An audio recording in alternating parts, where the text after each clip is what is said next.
It seems rather fitting this evening to be gathered together near the sound of rushing waters on this occasion. In Ephesians chapter 5, we see a picture of the special relationship between Christ and his church. You're both members of his church, having been washed with water through the word.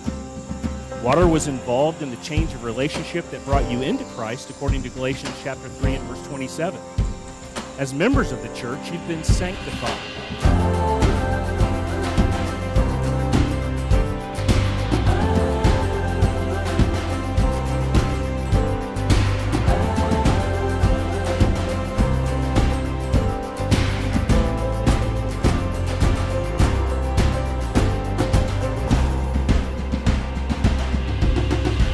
You, Savannah, take Ian to be your husband, promising to honor and love him, to remain with him in prosperity and poverty, sickness and health, in adversity and tranquility, forsaking all others as long as you both shall live?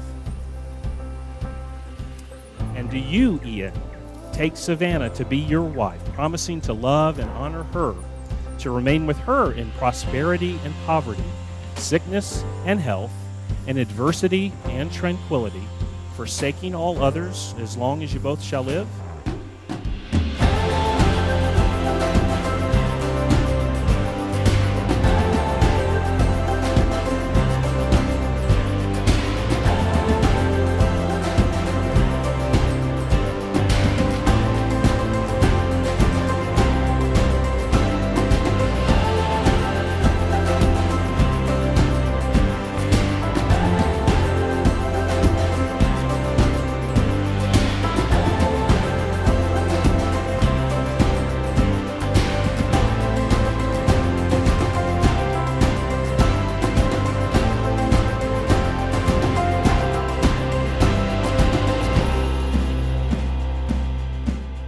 Thank you for their pledge of devotion to you and each other in this ceremony. Thank you for the Christian influences of the homes in which they were raised and for the love shown to them by all of those present as well as those who are here in spirit. We ask a special blessing on Ian and Savannah as they begin their new life together. Grant them the strength and courage to live up to the commitments they've made to each other and to you.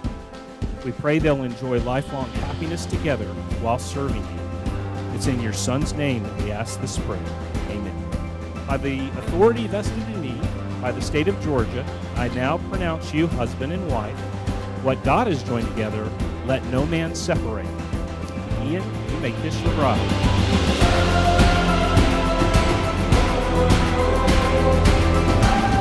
It's my distinct pleasure and privilege to introduce to you for the very first time Dr. and Mrs. Ian Quinn.